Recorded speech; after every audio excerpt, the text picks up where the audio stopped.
The rain didn't stop that night. It was heavy, cold, and endless. The wind made strange sounds, and the sky flashed with lightning again and again. Captain Rye, a human soldier, walked slowly through the ruins of the outpost. His boots made squishing sounds in the mud, and his coat was soaked. He had seen war, he had seen death, but he had never seen a night like this. He was alone, or so he thought. His mission was simple: check old buildings, pick up any useful tech, and report. But something felt strange tonight, like eyes were watching him. He looked around, hand near his weapon, but saw nothing. Just broken ships, rusted metal, and silence. Then he heard it. A small sound, like breathing, shaky and soft. He turned quickly, and his eyes locked on a small figure behind a broken shuttle wing. It was a girl, maybe 10 or 12 years old. Her skin light purple, her hair silver and messy. She was barefoot, wearing only a thin cloth dress, wet and dirty. She was shaking from the cold, but her eyes were wide, fixed on him. Rye blinked. He had never seen this species before. He took a careful step forward. "Are you okay?" he asked. The girl didn't answer. He tried again. "What's your name? Are you hurt?" Still no answer. Then she opened her mouth and said something very strange. "You smell like my father," she whispered. Rye froze. "What?" he asked, confused.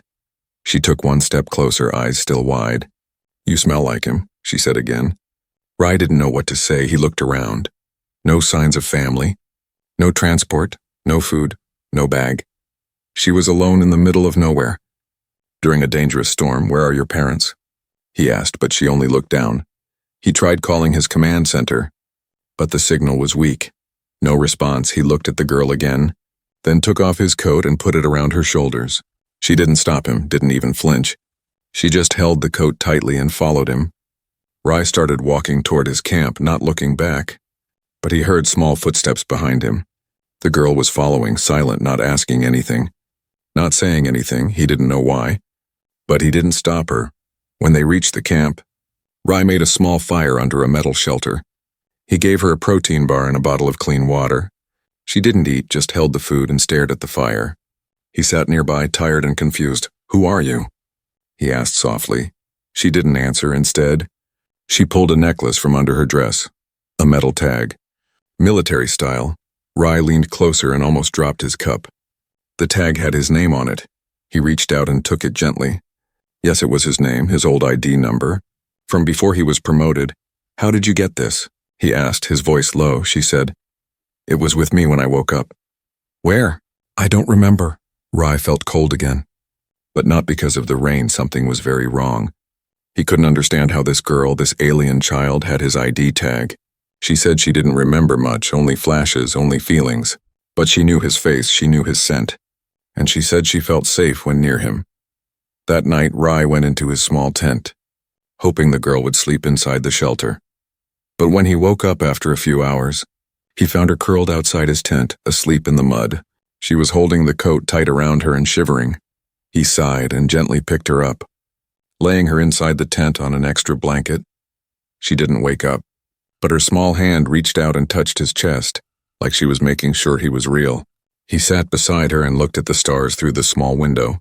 His heart was heavy, full of questions. Was this some kind of test? A trap? A trick by rebels or spies? Or was it something else? Something deeper? He whispered, "I'm not your father, little one." But then, very softly, she replied in her sleep, "But you're the only one who didn't leave." Rye didn't sleep for the rest of the night. The storm outside kept roaring, but inside the tent it was quiet. Too quiet. The next morning came slowly, gray and cold. The rain had stopped, but the air was heavy, thick with mist and silence. Rye sat outside the tent, cleaning his old rifle. He still couldn't stop thinking about the strange girl. She was sleeping when he checked on her last, still wrapped in his coat like it was the only safe thing left in the world. He didn't know what to do with her. She wasn't human, that was clear. Her ears were slightly pointed, her eyes deep violet, and her skin shimmered faintly in the light. But she looked too young, too fragile to be any kind of threat. Still, something inside him said she was more than she appeared. When she finally woke up, she looked around the tent like she didn't know where she was. Her small hands touched the blanket, the metal floor, the edges of his bag, like she was trying to remember something. Rye gave her a ration pack, and this time she ate quietly, her eyes always on him.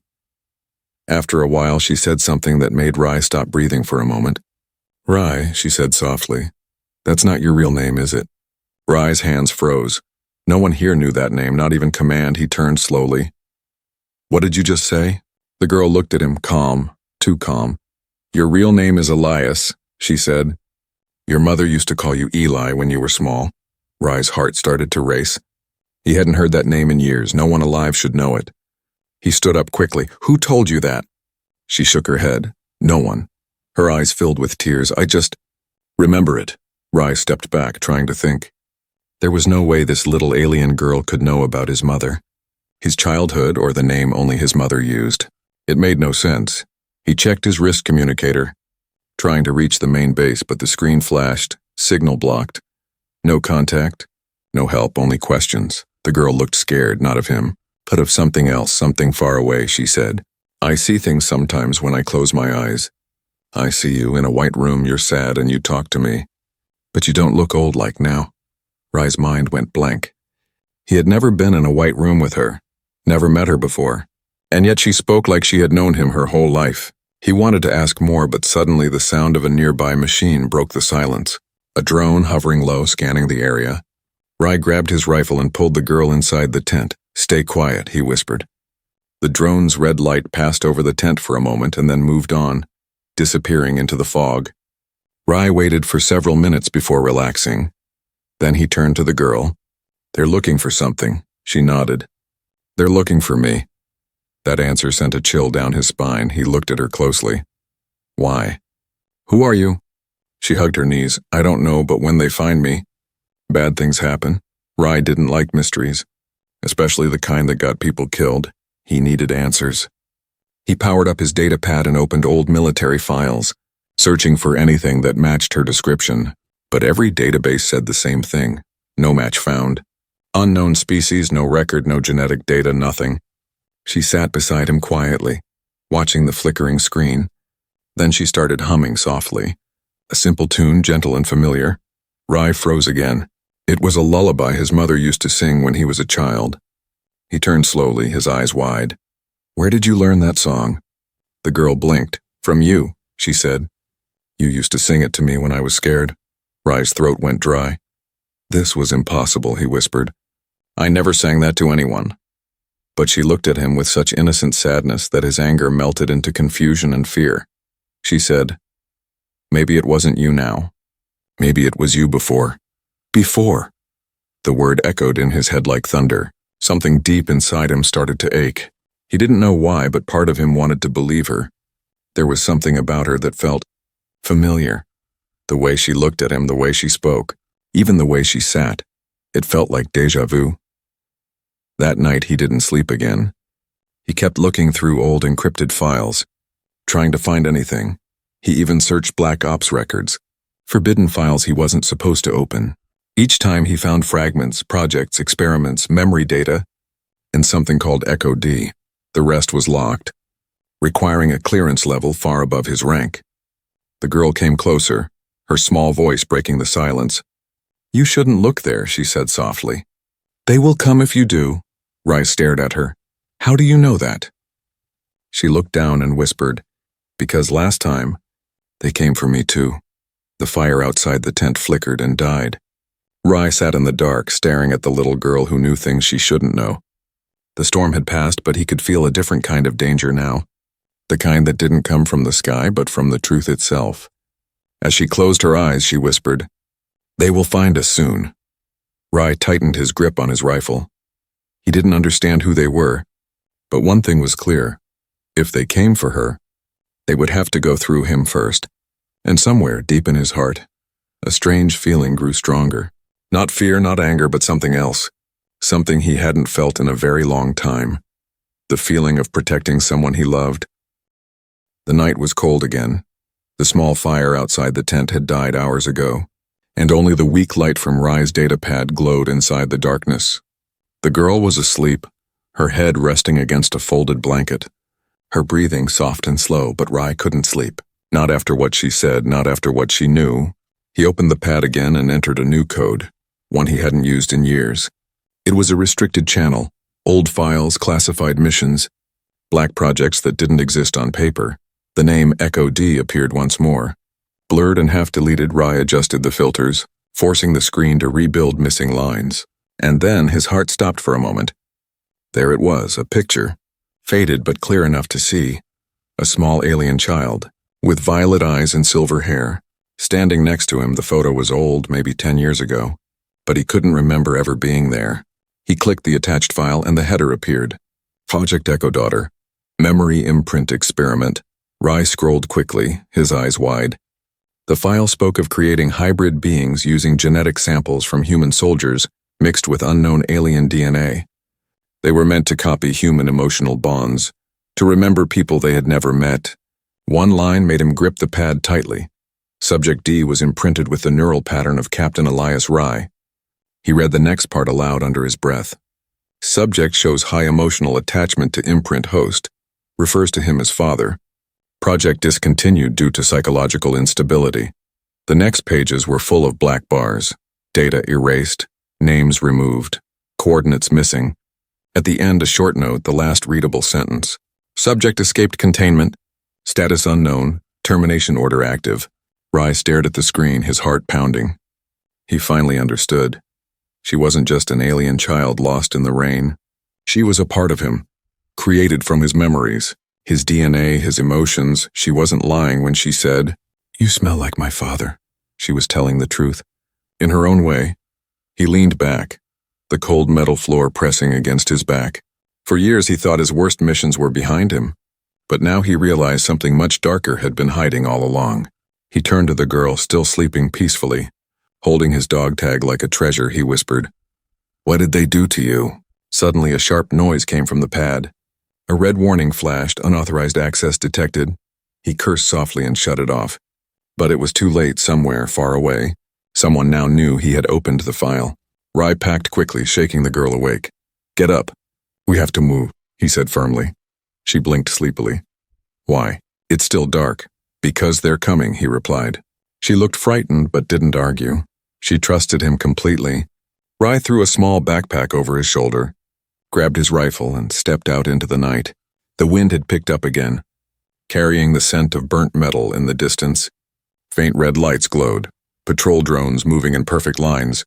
Rye led the girl through the broken corridors of the old outpost. They had to reach the underground tunnels before the scanners caught them.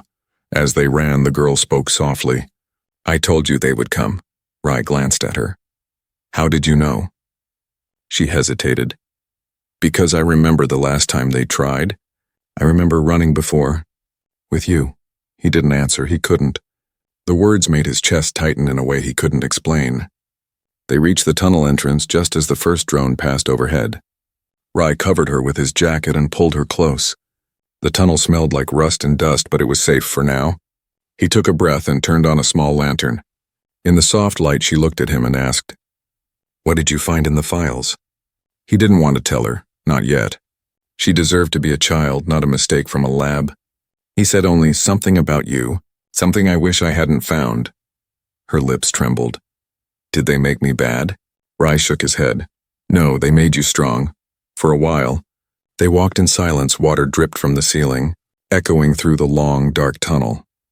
Then Rye stopped when he saw light ahead. Too bright. Too focused. He motioned for her to stay low. Voices echoed down the tunnel, metallic and sharp. "Soldiers with scanners," Rye whispered. "Stay behind me." He aimed carefully, waited, and fired once. The shot hit the drone light, shattering it. Chaos followed, yells, static, the sound of weapons charging. He grabbed the girl and ran deeper into the tunnel, their footsteps echoing like thunder. After minutes that felt like hours, they reached an old elevator shaft. Rye pushed her inside and started climbing down. Above them, voices faded away, replaced by the steady hum of machines at the bottom. An old door opened into what looked like another lab. Long abandoned, broken screens, rusted tables, and empty capsules lined the walls. The girl walked slowly toward one of the capsules and touched it. Her fingers trembled. "I was here," she whispered.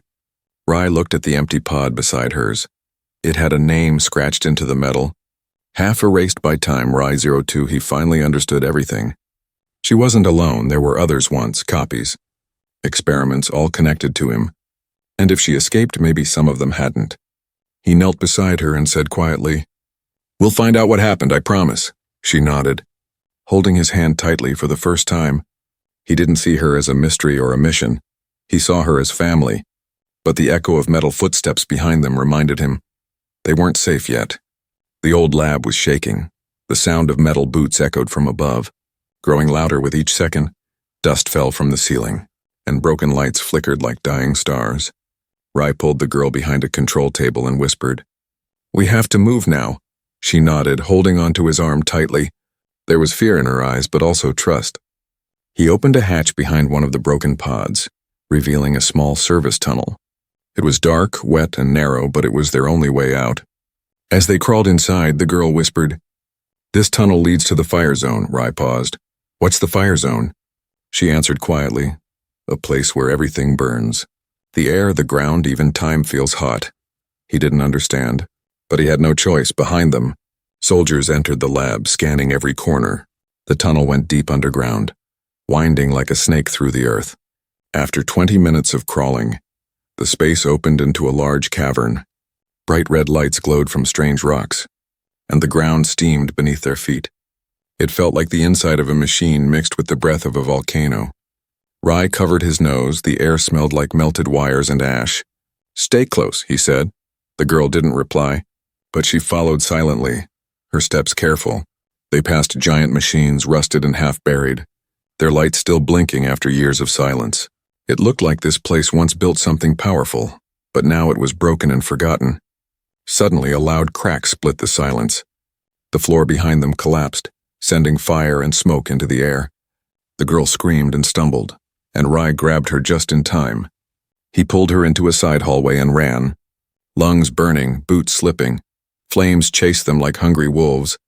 They found an old maintenance room with heavy doors and slammed them shut. Both collapsed to the floor, coughing and gasping. Rai looked at her. "Are you okay?" She nodded weakly. "I think so." But then her body started to shake. Her skin glowed faintly blue, and her eyes rolled back. Rai panicked. "Hey!" "Stay with me," she whispered. "It's starting again." "What's starting?" She touched her temple and said, "The memories, they hurt. I see too much." "Too fast." Rai pulled her close. Trying to calm her down, suddenly her body glowed brighter, and she spoke in a different voice, not a child's, but something older. "Access code 77A3 Echo. Failsafe activated." Rai stared in shock. "What are you doing?" She blinked and collapsed in his arms, her glow fading on the wall behind her. An old control panel lit up, showing a map of the fire zone. The map showed a safe path, one way out, through an old rebel lift that reached the surface. Rai memorized it quickly and lifted her into his arms. She was still breathing, but weak, like her body had used too much energy. He carried her carefully, whispering, "We're almost out. Just hold on." He followed the map through tight halls and burning floors. More than once the ground shook, and fire spilled from broken pipes. But Rai didn't stop. He kicked down rusted doors, climbed collapsed ladders, and pushed through heat that felt like it could melt bone. At last he found the lift, an old cargo elevator covered in ash. He placed her gently inside and smashed the controls. The machine groaned, gears grinding, but it began to rise. The sound of fire below faded and light began to shine above. They broke through the surface into cool air and soft moonlight. Rai fell to his knees, exhausted. The girl opened her eyes slowly, her voice soft. "You didn't leave me," he smiled faintly. "I said I wouldn't, but the peace didn't last." In the distance, searchlights cut through the sky, and gunships circled like metal vultures. They were still being hunted. Rai scanned the area and spotted a small service tunnel used by smugglers long ago. He picked her up once again and ran into the shadows. Behind them, alarms rang out and soldiers began to spread across the hills. Inside the tunnel, the girl whispered, "Why do they want me so badly?" Rai answered, "Because you're proof." "Proof of what?" He stopped and looked into her eyes. That even something built in a lab can become real. The tunnel ended near an old rebel hideout, hidden inside a mountain ridge. No one had used it for years, but it still had food, medicine, and quiet. Rai made her a small bed and wrapped her in a warm blanket. She looked up and asked, "What happens next?" Rai sat beside her, watching the stars through a cracked ceiling. They'll keep coming, he said, but we'll be ready. She held his hand and whispered, You always protected me, even before I knew your name. He looked at her, heart heavy with truth. I don't remember those days, he said, but I think my soul does. And in that quiet hideout far from labs and guns and fire, a soldier and the girl he once forgot prepared for the fight ahead, not as a weapon and a protector, but as something deeper. As family. The mountain hideout was cold but quiet. Outside, the sky turned deep blue, full of stars. Inside, Rye sat by the wall, the girl resting beside him. He couldn't sleep, not after everything they had escaped, not after what she had said. He stared at the fire as if it held answers. He remembered the broken file from the lab. The name of the project, Echo Daughter. She wasn't just some runaway experiment, she was something more. Something connected to him in ways he didn't understand. The girl stirred in her sleep, her body glowing faintly again. Rye placed a hand on her forehead, checking her temperature. She opened her eyes slowly, whispering, It's time now. Time for what? He asked. For you to see, she replied. She sat up and touched her fingers to Rye's temple. Close your eyes, she said gently, before he could question. The world around him melted away in seconds. Rye was no longer in the hideout. He stood inside a white lab. Glowing with strange lights, machines hummed softly, and in the middle of the room, a glass chamber held a small figure. It was her, the girl, floating in blue liquid.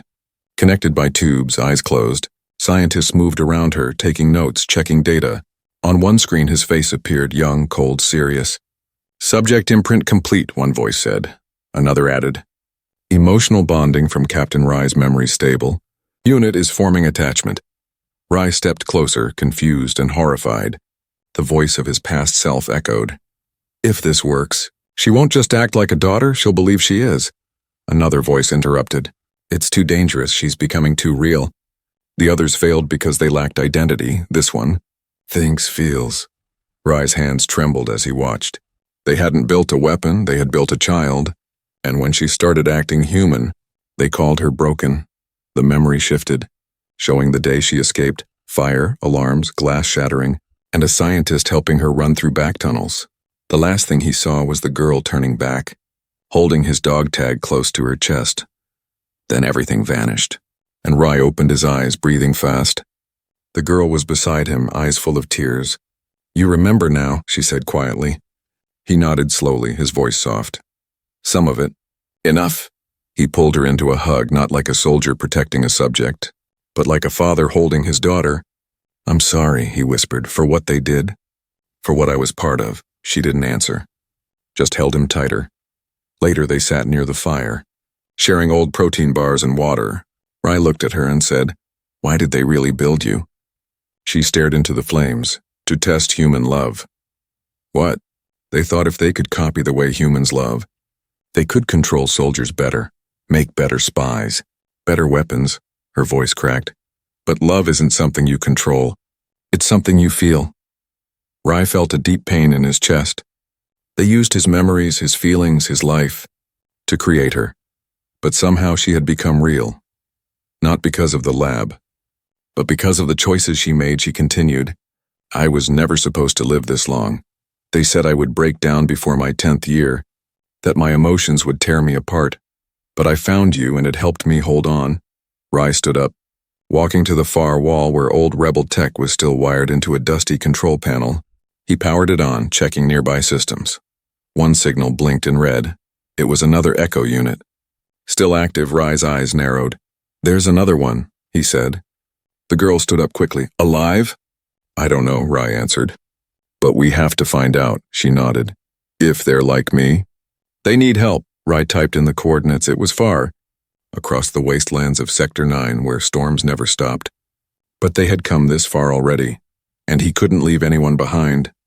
Especially not one of her kind that night as they packed to leave. The girl asked one more question. Do you think I'm real now? Rye looked at her. You feel pain, you feel fear. You choose kindness and you fight for others. You're more real than most people I know. She smiled softly.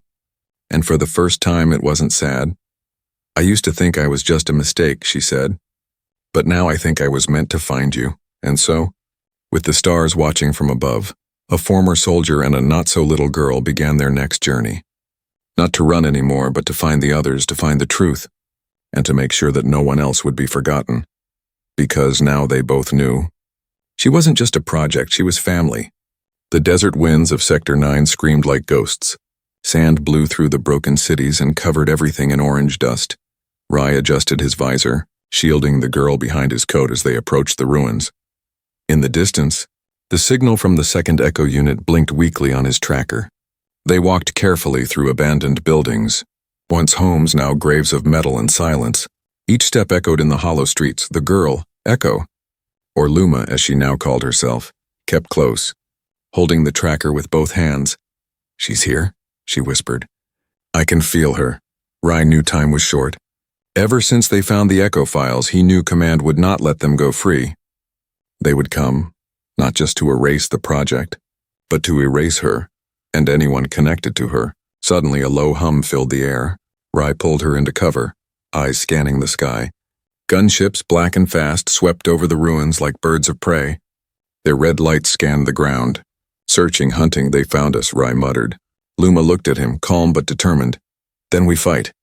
They ran into a narrow alley and entered an underground tunnel, dark, cracked but still holding power.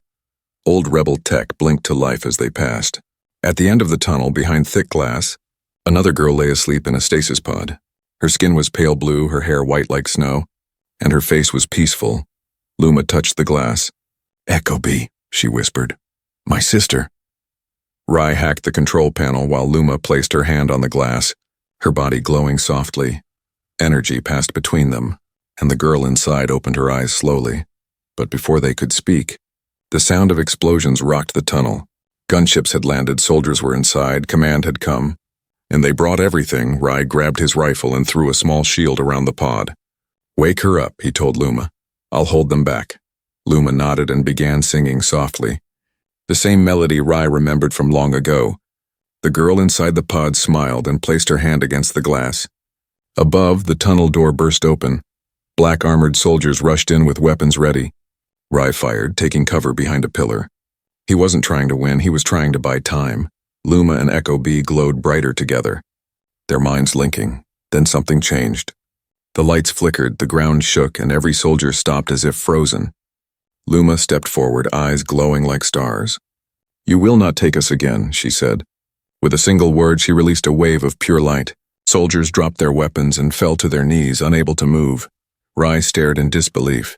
He had seen power before, but never like this, calm, controlled, and full of emotion. It wasn't destruction, it was will. More gunships appeared above, and from them dropped a new enemy.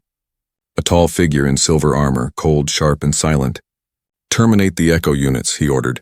Voice like ice, Rai stepped in front of the girls, his gun shaking. "You'll have to go through me." The commander raised his hand, a weapon forming from his palm. But before he could fire, Echo B stepped forward. Her voice quiet but clear. "No," she said, and the weapon froze in midair, turning to ash.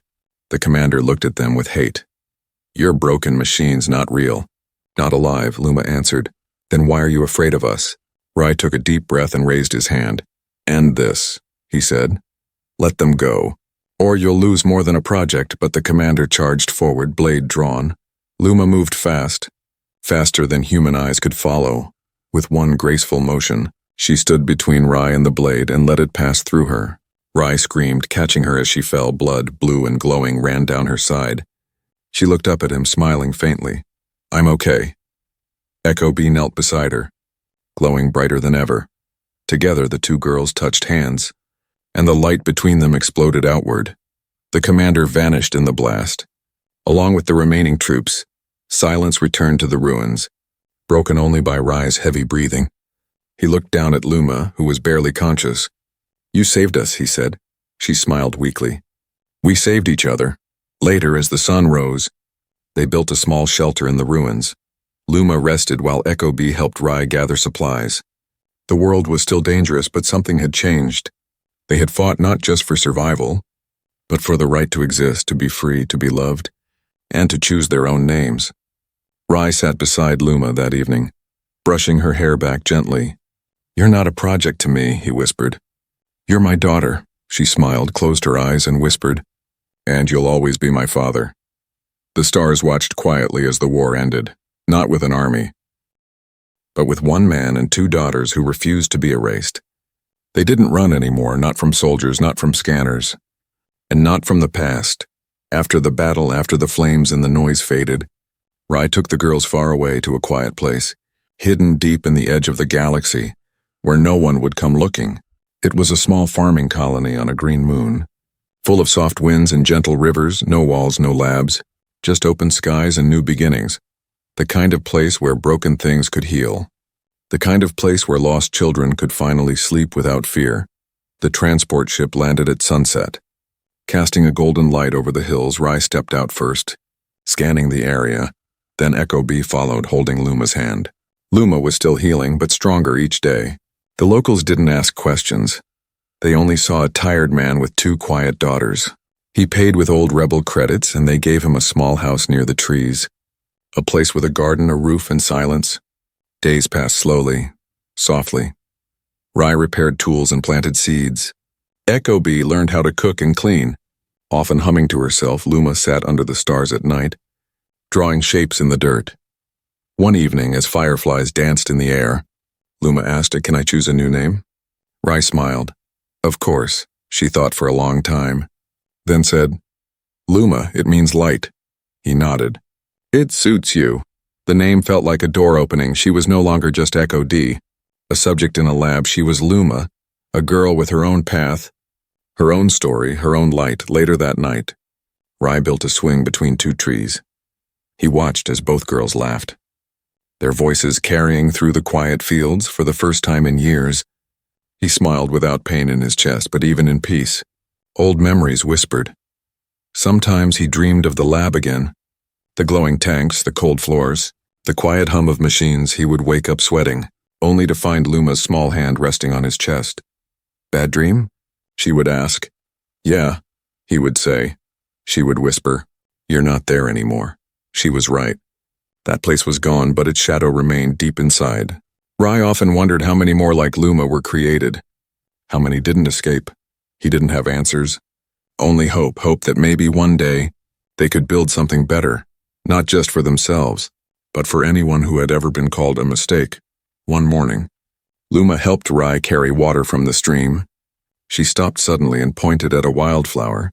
"Look," she said, "even though no one planted it, it still grew." Rai crouched beside her. "And it's beautiful." She smiled and touched his face gently. "You were like that flower too," she whispered. "You grew strong, even in the hard places." Rai blinked back tears. "I think we both did." As weeks turned into months, the colony became home. Rai started helping neighbors fix machines, and Echo Bee began teaching the village children how to read.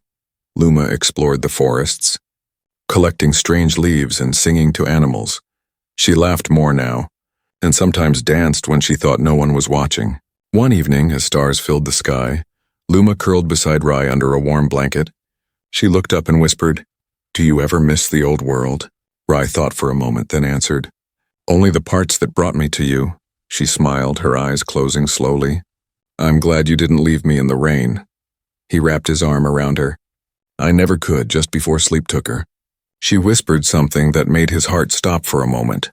"You still smell like my father." And Rai, with a voice full of love, replied, "That's because I am." That night, under the stars, no alarms rang, no boots marched, no guns fired. Only the quiet breath of a girl who was once forgotten, and the steady heartbeat of the man who chose to remember her. They were no longer part of someone else's project. No longer tools, weapons, or files in a folder. They were something simple, something real, something powerful, a family,